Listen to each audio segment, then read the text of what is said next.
Revenge films. My name is Kelly. I live happily with my husband Michael and our daughter Ashley. One day when I was taking a bath and washing my body, I felt something hard against my hand from my own body, and it raised a red flag.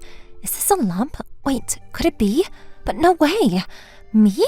I didn't want to believe it, so I spent the next few days touching the lump on my chest, but it was definitely there.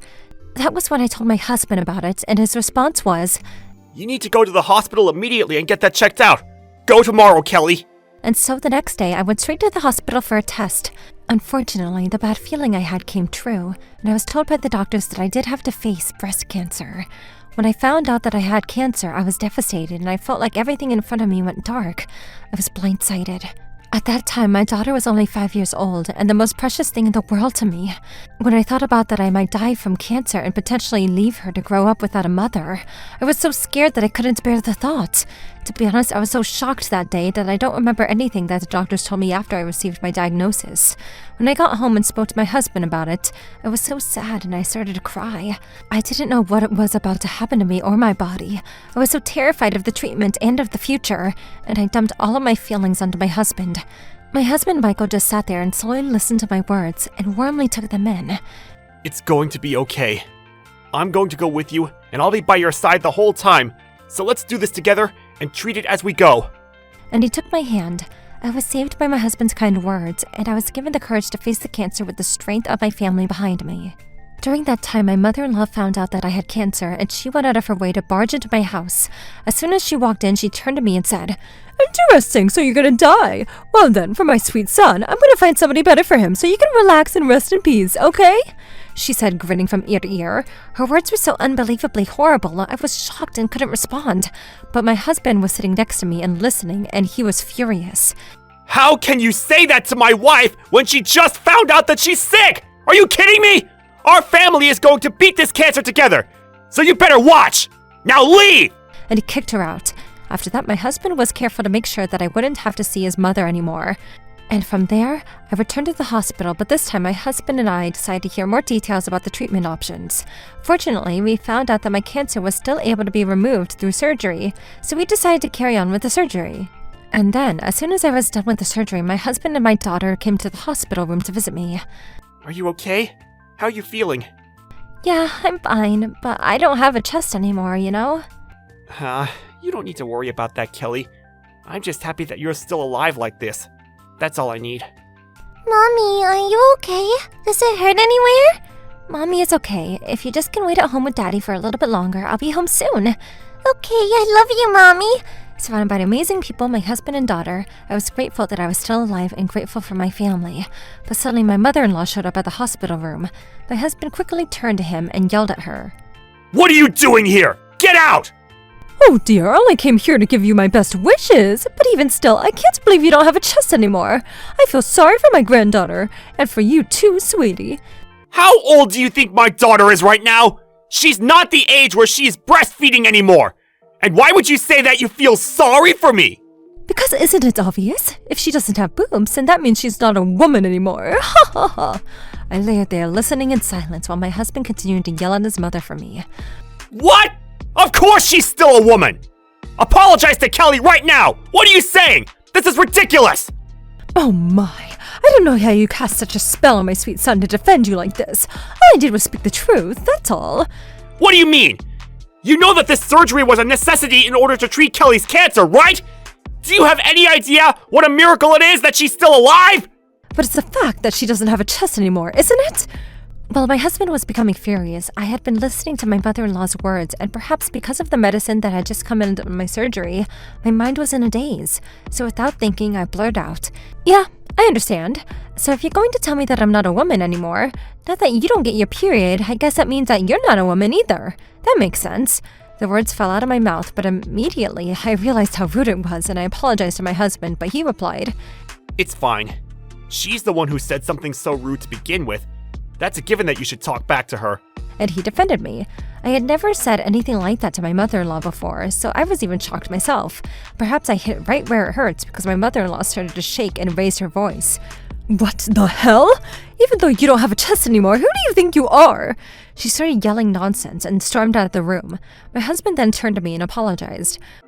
I really am sorry. I'll make sure she never comes to our house again, and you can block all of my mom's phone calls. She's the worst kind of human. When he said that, I was able to relax, but then, standing next to him, my daughter had tears in her eyes. So if I don't have a chest, that means I'm not a girl? But I'm a girl, I'm not a boy. I don't want to be a boy. And she started breaking down in tears. Both my husband and I were surprised and were desperately trying to cheer her up. That's right, Ashley, you're a girl, so you don't need to worry about anything. That's right. And you're the cutest girl in the world. Your grandma's a liar, so you can just forget anything that she said. Don't listen to her. It seems that Ashley had heard Michael's mother say that if you don't have a chest, you're not a woman, and because she's still in preschool and didn't have a chest, she thought it meant that she's not a girl either. After that, my husband and I tried to tell Ashley that she was a girl, but it seemed like my mother-in-law's words left a strong impression on her. After this incident, even though my daughter never liked my mother-in-law that much to begin with, it made her hate her grandma. After my surgery was a success, I spent a couple of days recovering in the hospital, and a couple of weeks later, I was safely discharged. At this time, it wasn't the norm to have breast implant surgery done at the same time as the breast mastectomy for cancer, so I was left only with scars from the removal.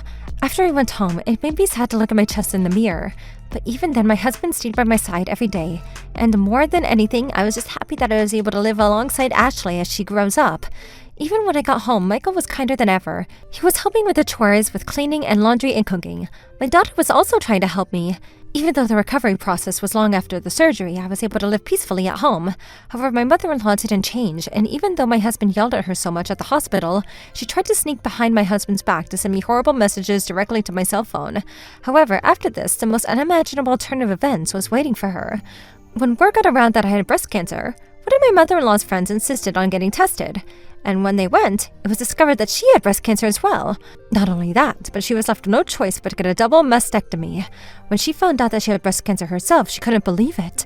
I have breast cancer? This is a joke, right? Not me! Apparently, she was a complete loss for words. My mother-in-law was already quite old, and anytime she took a bath, she wasn't checking herself for lumps anywhere, so she had no idea. Luckily, I just happened to have a friend who was a nurse, and since she taught me how to check myself for breast cancer, I had been doing so for a long time. That's why I was able to discover it. The doctor says I was lucky I found it so early on. The doctor told Michael's mother that once they'd done the surgery, they would be able to get rid of the cancer cells, but my mother-in-law became so depressed that nobody could say anything to cheer her up. After making fun of me so much for saying that I wasn't a woman if I didn't have a chest, she ended up with the breast cancer herself, and not only that, but she wasn't going to lose one breast, but both of them. She must have not been able to imagine that she would end up on that side of the story. And then, even though my mother-in-law had sent me so many terrible messages, when she found out that she had breast cancer herself, perhaps she was so shocked that she completely stopped attacking me. In fact, she became so depressed that she had to receive psychiatric treatment as well. She was about to be hospitalized for some time, and after the surgery, she was going to lose her breast. Not just one, but both of them. I was hurt for years by the horrible words of my mother-in-law, and if I wanted to, I could have said those words that she said right back to her. But if I did that, it would make me drop down to her level, so I chose not to say anything directly to her. But deep down inside, I couldn't help but feel like it was karma that she was getting what she deserved. When I was at rock bottom, to be told such awful words, she couldn't possibly have imagined how much it hurt me. I felt like I was being redeemed for all the pain she caused me. She was making fun of me so much for not being a woman if I didn't have a chest, but I'm sure that she never dreamt of the same thing was going to happen to her. And if I'm going to rub more salt into the wound, she didn't have anybody by her side, and she didn't have anyone to fight the cancer with her or support her through the treatments. She was going to face the cancer alone, and I could only imagine how terrifying that would be. But my mother-in-law probably doesn't know how much strength and warmth and kindness family can be, because she doesn't know how to give that love to her own family. I'm sure she's about to find out just how awful the words she was saying to me back then were, and she'll regret them for the rest of her life. How was today's video? If you enjoyed it, please subscribe, like, and leave a comment. Stay tuned for more.